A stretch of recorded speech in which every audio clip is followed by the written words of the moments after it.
Oy, ito naman ha, it's time for kwentuhan at kantahan this morning. Isang dating contestant sa Star Hunting Competition on TV ang ating makakasama. Nag-transition siya into vlogging recently and nag-focus na rin sa pagkanta. Ayan, at kinalanin na natin ang very talented artist na si Edric Rosales Go. Ayan, welcome sa Rise and Shine Pilipinas. Ang sabi mo kanina sa kanyang boses?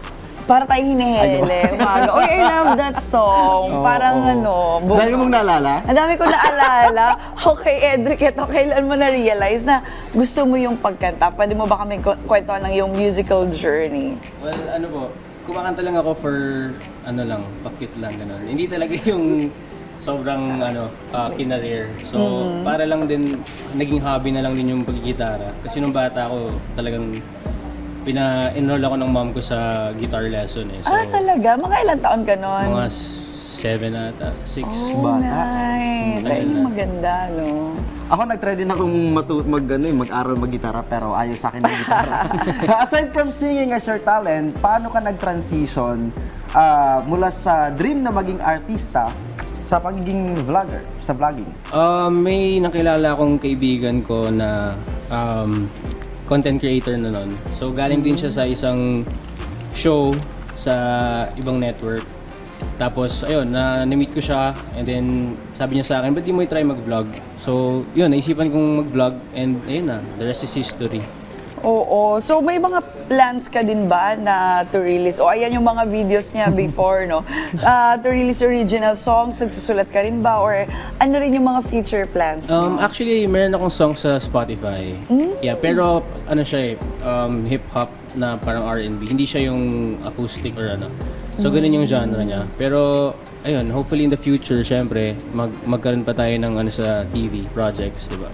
Yeah. Yan. Pero focus ako ngayon sa social media. Social media. Kasi ngayon, no, nandun na rin yung market, yung mga listeners, viewers.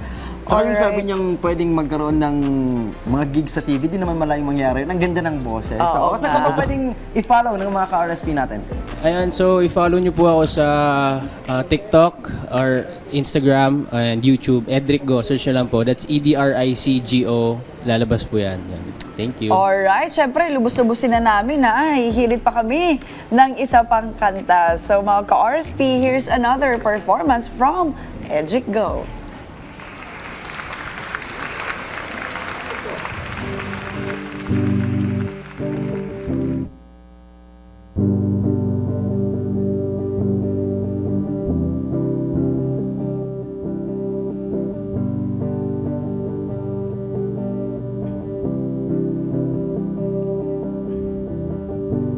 Pare ko, meron akong problema. Huwag mong sabihin na naman. In love ako sa isang kolehiyala. Di ko maintindihan.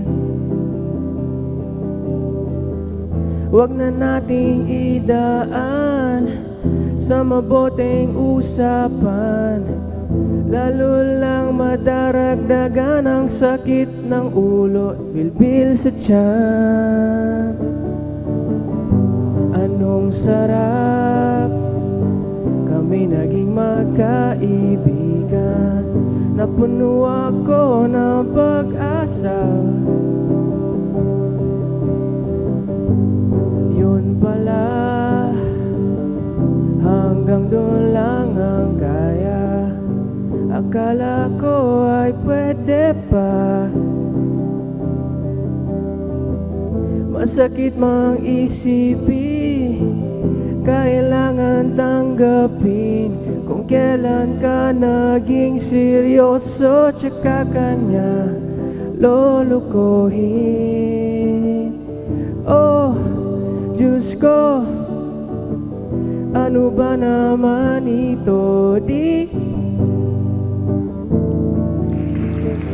nagmukha akong pinaasa niya lang ako. Lecheng pag-ibig to. Diyos, ano ba naman?